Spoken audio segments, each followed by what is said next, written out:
Hello everyone, I am Sapna Thakur and welcome back to APC academy. हम discuss कर रहे हैं करंट अफेयर्स मार्च मंथ के लिए। दिस इज पार्ट सेकंड और पार्ट सेकंड की हमारी फर्स्ट न्यूज़ है India's first national dolphin research centre in Patna, Bihar. Bharat का पहला राष्ट्रीय डॉल्फिन अनुसंधान केंद्र पटना, बिहार में। डॉल्फिन की अगर हम बात करें, डॉल्फिन है इंडियाज नेशनल एक्वेटिक एनिमल और ये कहाँ मुख्य रूप से पाई जाती है, इसकी डिस्ट्रीब्यूशन की अगर हम बात करें तो गंगा, ब्रह्मपुत्र और मेघना रिवर्स में ये पाई जाएगी। प्रोजेक्ट डॉल्फिन हमने स्टार्ट किया था वर्ष 2021 में और नेशनल डॉल्फिन डे मनाया जाता है प्रति वर्ष 5 अक्टूबर को। अगर हम डॉल्फिन के प्रोटेक्शन स्टेटस की बात करें कि वो कहाँ पर शामिल है, कौन सी लिस्ट में उसको सम्मिलित किया गया है, तो देखिए IUCN के एंडेजर्ड स्पीशीज की लिस्ट में वो शामिल है। उसके बाद वाइल्ड लाइफ प्रोटेक्शन एक्ट जो कि 1972 में आया था। ये तो क्वेश्चन यही इंपॉर्टेंट हो जाता है कि वाइल्ड लाइफ प्रोटेक्शन एक्ट कब आया था, 1972 में आया था।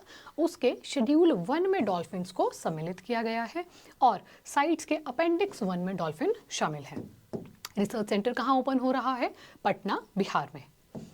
आगे चलने से पहले हम आप लोगों के लिए एक फ्रेश बैच लेकर आ रहे हैं बैंकिंग के एग्जाम के लिए। 14 मार्च से ऑनलाइन और ऑफलाइन दोनों माध्यमों में हमारा बैच स्टार्ट होने वाला है और जो भी इंटरेस्टिंग स्टूडेंट्स हैं वो या तो हमारी ऐप डाउनलोड कर सकते हैं या फिर दिए गए नंबर पर हमें डायरेक्ट कांटेक्ट कर सकते हैं।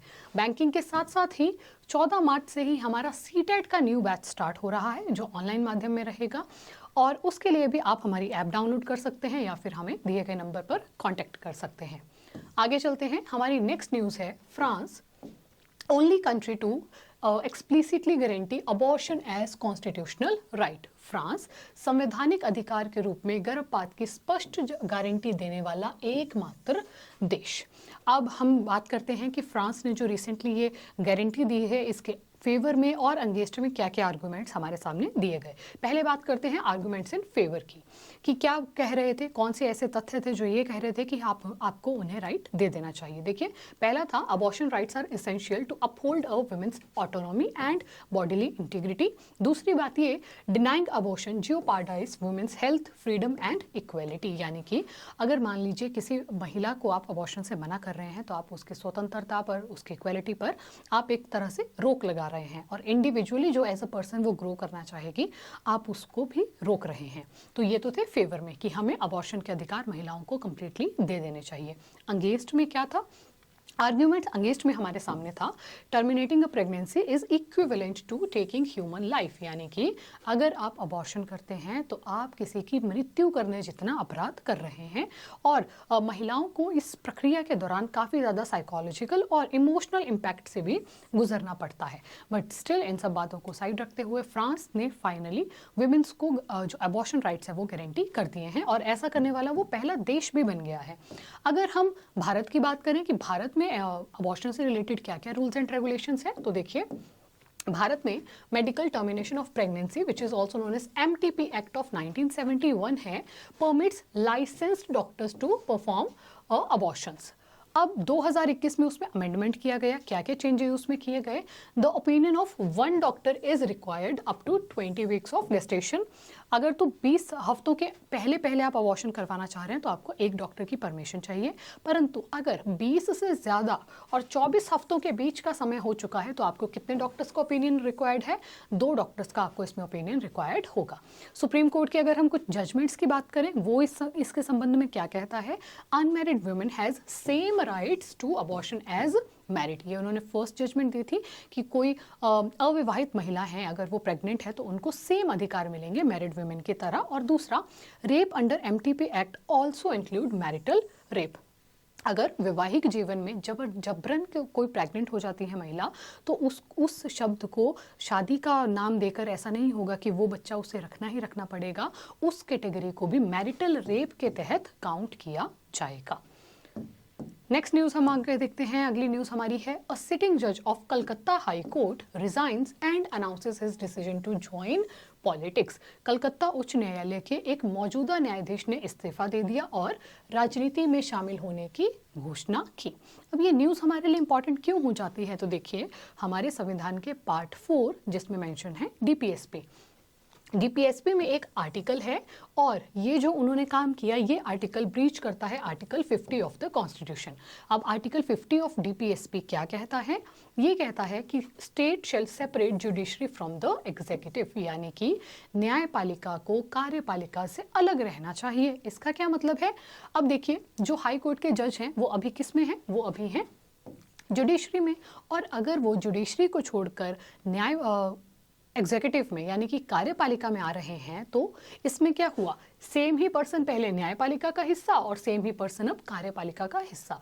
तो आर्टिकल 50 बोलता है कि हमें ऐसा करने से बचना चाहिए और ऐसा हमें नहीं करना चाहिए। क्यों? इसमें क्या समस्या हो सकती है? Also there is possibility of post retirement jobs influencing pre retirement judgements, यानी कि सिंपल शब्दों में आप समझिए, मान लीजिए मैं कहीं की न्यायाधीश हूँ और मुझे पता है कि मैं आफ्टर बीइंग एज अ जज मैं कोई पॉलिटिक पार्टी ज्वाइन करने वाली हूँ, किसी पॉलिटिकल पार्टी से अगर मैं जुड़ने वाली हूँ, तो हो सकता है न्यायाधीश रहते हुए मेरे कुछ फैसले ऐसे हो जो डायरेक्टली और इनडायरेक्टली उस राजनीतिक दल के पक्ष में मैं दे दूं। तो ये हो सकता है, अगर मुझे ये पता हो कि मैं आफ्टर रिटायरमेंट नहीं ज्वाइन कर सकती हूँ, तो मैं बिल्कुल निष्पक्ष होकर अपने फैसले सुना सकती हूँ। तो यही ये कह रहा है कि पॉसिबिलिटी होती है आप प्री रिटायरमेंट जजमेंट्स को इन्फ्लुएंस कर सकें अपनी अपकमिंग जॉब्स को देखते हुए। तो न्यायपालिका को कार्यपालिका से रहना चाहिए दूर। अर्लियर इंस्टांसेस की अगर हम बात करें कि क्या पहले भी ऐसा हुआ है, तो yes, former chief justice of India contested for the presidency in 1967। मुख्य न्यायाधीश 1967 में राष्ट्रपति के पद के लिए चुनाव लड़े थे। उसके बाद सुप्रीम कोर्ट जज contested in 1983 Lok Sabha from Barpeta, Assam, यानी कि असम के लोकसभा चुनाव से एक सुप्रीम कोर्ट के जज ने वहां से चुनाव लड़े थे। उसके बाद 1952 में सुप्रीम कोर्ट के एक जज को गवर्नर ऑफ ओडिशा के रूप में नियुक्त किया गया था। और अगर हम संविधान की बात करें, constitution is silent on post retirement rehabilitation of जजेस बाय द एग्जीक्यूटिव। आर्टिकल 50 ये कहता है कि न्यायपालिका और कार्यपालिका को अलग अलग रहना चाहिए, बट फिर भी अलग अलग नहीं है। क्यों? क्योंकि जो हमारे डीपीएसपीज हैं वो होते हैं नॉन जस्टिशिएबल, वो गैर न्यायोचित होते हैं और जबरन आप डीपीएसपी को किसी के ऊपर थोप नहीं सकते हैं। आगे चलते हैं। नेक्स्ट है हमारा जस्ट अ मिनट, ये आर्टिकल 50 की अगर मैं बात करूं, आर्टिकल 50 पेपर में बहुत बार पूछा गया है। डीपीएसपी चैप्टर से ये वाला आर्टिकल पूछा जाता है कि कौन सा आर्टिकल न्यायपालिका को कार्यपालिका से अलग करने की बात कहता है, तो आर्टिकल 50 आपके लिए रहेगा इंपॉर्टेंट। नेक्स्ट न्यूज हमारी है गोविंद बल्लभ पंत। एक पर्सनैलिटी के बारे में हम बात करने जा रहे हैं जिनका जन्म हुआ था 10 सितंबर 1887 को और मृत्यु हुई है 7 मार्च 1961 को। तो रिसेंटली उनकी डेथ एनिवर्सरी थी, इसीलिए ये पर्सनैलिटी हमें न्यूज़ में देखने को मिली। कौन थे ये? He was a freedom fighter and first CM of Uttar Pradesh. जब ये सीएम थे उस समय तो उत्तर प्रदेश को यूनाइटेड प्रोविंस के नाम से जाना जाता था, तो he was the first CM of Uttar Pradesh. इनकी क्या क्या कॉन्ट्रीब्यूशंस रही हैं? वेरी वेरी इंपॉर्टेंट, इन्होंने राम प्रसाद बिस्मिल और अशफाकुल्ला खान को काकोरी केस में रिप्रेजेंट किया था, यानी कि ही was a very famous lawyer. तो इन्होंने इन दोनों व्यक्तियों की तरफ से केस लड़ा था। काकोरी केस कब हुआ था? 1925 में हुआ था। उसके बाद देखिए नेक्स्ट हमारे पास है participated in movements like civil disobedience and quit India etcetera. असहयोग आंदोलन, भारत छोड़ो आंदोलन आदि में भी उन्होंने भाग लिया है और played a key role in reorganisation of states along linguistic lines. उसके बाद 1957 में इन्हें भारत के सर्वोच्च पुरस्कार भारत रत्न से सम्मानित किया जा चुका है। एक और अगर हम इंटरेस्टिंग बात देखें तो गंगा की एक सहायक नदी है सोन और सोन की एक सहायक नदी है रिहांद। रिहांद पर बना हुआ है रिहांद डैम और रिहांद डैम पर ही बनी है गोविंद बल्लभ पंत सागर झील और वो झील भारत की सबसे बड़ी मानव निर्मित झील है, largest man made lake in India. उसको लार्जेस्ट आर्टिफिशियल लेक भी आप कह सकते हैं। और वो कौन से राज्य में लोकेटेड है? तो ऑब्वियस सी बात हो जाएगी यूपी में लोकेटेड है। किसके नाम पर है? गोविंद बल्लभ पंत जी के नाम पर है। और पिक्चर में आपके सामने है गोविंद बल्लभ पंत। नेक्स्ट न्यूज हम देखते हैं। India's first AI teacher iris launched in Kerala. बहुत इंपॉर्टेंट डायरेक्ट फैक्चुअल न्यूज आपके लिए हो जाएगी। फर्स्ट एआई टीचर का नाम क्या है? तो एआई टीचर का नाम हो जाएगा आइरिस। कहाँ पर लॉन्च हुई? कहाँ के स्कूल्स में लॉन्च हुई? भारत के सबसे ज़्यादा लिटरेट जो स्टेट है, सबसे साक्षर राज्य है केरल, वहाँ पर ये फर्स्ट एआई टीचर लॉन्च हुई और फोटो आपके सामने है आइरिस के। Next news we have Yatin Bhaskar Duggal won first prize in youth parliament festival 2024। Youth parliament festival में जो यतिन भास्कर हैं उनको प्रथम पुरस्कार मिला। सेकंड और थर्ड किसे रहा? तमिलनाडु के वैष्णव पिचाई को मिला सेकंड और राजस्थान के कनिष्का शर्मा को मिला थर्ड प्राइज। और फोटो में आप देख पा रहे हैं हमारे स्पीकर हैं ओम बिरला जी, हमारे माननीय कैबिनेट मिनिस्टर हैं अनुराग ठाकुर जी जो बिलासपुर और हमीरपुर से एमपी भी हैं, और वो दे रहे हैं यतिन भास्कर जी को ये पुरस्कार। अगली न्यूज हमारी, PM Modi inaugurates India's first under water metro. PM Modi ने भारत की पहली अंडर वाटर मेट्रो का उद्घाटन किया। कहां पर ओपन हुई है अंडर वाटर मेट्रो? हमारा आंसर रहेगा कोलकाता। कोलकाता में कौन सी नदी के नीचे? कोलकाता में हुगली रिवर के नीचे, और जो डिवाइड करती है कोलकाता को हावड़ा स्टेशन से। जो हुगली रिवर है वो गंगा की एक शाखा है। शाखा क्या होती है? डिस्ट्रीब्यूटरी। अगर हम इसे समझें आसानी से कि ये क्या है, मान लीजिए ये गंगा रिवर आपके पास है और ये देखिए लेट अस सपोज कि ये कोई छोटी नदी है जो गंगा में जाकर मिल रही है, तो ये कहलाएगी ट्रिब्यूटरी, सहायक नदी। और अगर गंगा से कोई नदी बाहर को निकल रही है तो वो कहलाएगी उसकी डिस्ट्रीब्यूटरी यानी कि शाखा। तो हुगली क्या है? गंगा की शाखा है, डिस्ट्रीब्यूटरी है। और अंडर वाटर मेट्रो कहाँ शुरू हुई? तो कोलकाता में। नेक्स्ट हमारे पास एक अपॉइंटमेंट है, और अपॉइंटमेंट है तमस सुलुक कहाँ के न्यू प्रेसिडेंट बने? यूरोप के एक देश हंगरी के न्यू प्रेसिडेंट बने। मैप में हम देखते हैं, पहले हमारे पास ये ब्लैंक मैप है और ब्लैंक मैप में रेड कलर में आप देख पा रहे हैं दिस इज हंगरी। अगर हम यहाँ पर देखें कि हंगरी के साथ कैसे क्वेश्चन आएगा, हंगरी के साथ कौन से देशों का बॉर्डर टच होता है, तो साथ में यहाँ पर हमारे पास सबसे पहले हंगरी सिचुएटेड है इन द सेंटर और उसकी राजधानी हो जाएगी बुदापेस्ट। हंगरी से कौन से देशों का बॉर्डर टच हो रहा है? तो फर्स्ट पर हमारे पास है ऑस्ट्रिया। ऑस्ट्रिया की राजधानी वर्ल्ड फेमस है, वियना उसका नाम है। उसके बाद रेड कलर में आपके पास है स्लोवाकिया, और then we have Ukraine, Romania, Serbia and Croatia, and last में स्लोवेनिया। तो ये सारी कंट्रीज हैं जिनके साथ हंगरी का बॉर्डर होता है शेयर। और कौन बने हैं वहां के नए प्रेसिडेंट? तो हमारा आंसर होगा तमस सुलुक बने हैं हंगरी के न्यू प्रेसिडेंट। नेक्स्ट हमारे पास एक न्यूज है, Tiger Woods will be honoured with Bob Jones award. बहुत फेमस गोल्फ प्लेयर हैं टाइगर वुड्स और उनको बॉब जोन्स पुरस्कार से सम्मानित किया जाएगा। और यूएसजीए गोल्फ का हाईएस्ट प्रेस्टिजियस अवार्ड है बॉब जोन्स अवार्ड, जिससे सम्मानित होने जा रहे हैं टाइगर वुड। बहुत ही फेमस गोल्फर हैं, एवरीवन नोज अबाउट हिम, और इन्हें मिलने वाला है ये पुरस्कार। आगे चलते हैं, बहुत प्रसिद्ध न्यूज़ जो हमारे लिए रही, world famous international women's day, अंतर्राष्ट्रीय महिला दिवस, जो कब मनाया जाता है प्रतिवर्ष? जो मनाया जाता है प्रतिवर्ष 8 मार्च को। और इसकी थीम क्या थी? इसकी थीम थी invest in women, accelerate progress. Campaign की थीम क्या थी? तो पूरी थीम रहेगी inspire inclusion.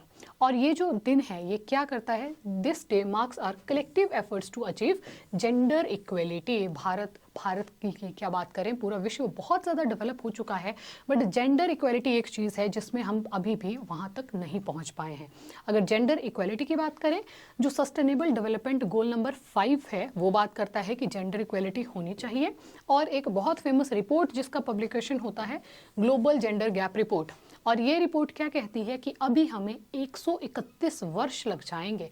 It will take 131 years to reach gender equality, यानी कि महिला और पुरुष को एक समान स्तर पर लाने के लिए हमें 131 ईयर्स अभी और लगेंगे। इसी रिपोर्ट में भारत का रैंक दिया गया, और भारत का रैंक कितना है? 127। इंपॉर्टेंट क्वेश्चन आपके लिए हो जाएगा, India's rank in global gender gap index 127। आगे चलते हैं, और अगर आज की वीडियो से हम आपके लिए क्वेश्चंस देखें, क्या क्या क्वेश्चंस रहेंगे। फर्स्ट पर हमारे पास है what is the capital of Hungary. Europe की जो कंट्री है हंगरी, जहां के न्यू प्रेसिडेंट बने हैं तमस सुलुक, हंगरी देश की राजधानी पूछी जा रही है। और दिए गए ऑप्शंस में से हमारा राइट आंसर हो जाएगा बुडापेस्ट। अगर हम बाकी देखें, this is very easy. Paris कहाँ की है? पेरिस फ्रांस की कैपिटल है। एथेंस कहाँ की है? ग्रीस। और ओस्लो कहाँ की हो जाएगी? तो नॉर्वे की कैपिटल हो जाएगी। अगला प्रश्न हमारा है, In which schedule of Wildlife Protection Act 1972 dolphin is included? जो वन्यजीव संरक्षण अधिनियम है 1972 का, उसकी कौन सी अनुसूची में डॉल्फिन्स को सम्मिलित किया गया है? और हमारा राइट आंसर होगा ऑप्शन नंबर ए, शेड्यूल 1, उसमें लोकेटेड है डॉल्फिन। अगला प्रश्न हमारे लिए है, इंडियाज फर्स्ट AI टीचर जिसका नाम है iris launched in which state? कौन सी स्टेट में उसको लॉन्च किया गया? आंसर रहेगा भारत का सबसे साक्षर राज्य, most literate state of India, option number A Kerala. Kerala हो जाएगा right answer. Next we have Which article provides that state shall separate judiciary from the executive? कौन सा अनुच्छेद यह कहता है कि कार्यपालिका को न्यायपालिका से अलग करना चाहिए? राइट आंसर होगा ऑप्शन नंबर ए आर्टिकल 50 ये कहता है। ऑप्शन नंबर बी जो हमारे पास है आर्टिकल 44, ये भी हमारे लिए बहुत इंपॉर्टेंट आर्टिकल है, यूनिफॉर्म सिविल कोड, समान नागरिक संहिता। और ये भी हमने करंट अफेयर्स में डिस्कस किया था कि उत्तराखंड रिसेंटली बना था फर्स्ट स्टेट आफ्टर इंडिपेंडेंस जिसने यूसीसी को लागू कर दिया है। नेक्स्ट आप लोगों के लिए आज का प्रश्न रहेगा, India's largest man made lake जिसका नाम है Govind Ballabh Pant Sagar is in which state? Bharat की सबसे बड़ी मानव निर्मित झील कौन से राज्य में स्थित है? हमारे ऑप्शंस है एमपी, यूपी, छत्तीसगढ़ या फिर बिहार। जो भी राइट आंसर्स होगा आप हमें कमेंट्स में लिख के बताएंगे। And this was all for this video. Thank you so much for watching. अगर वीडियो अच्छी लगी हो तो हमारे चैनल को लाइक करें, शेयर करें and do comment below. Thank you once again.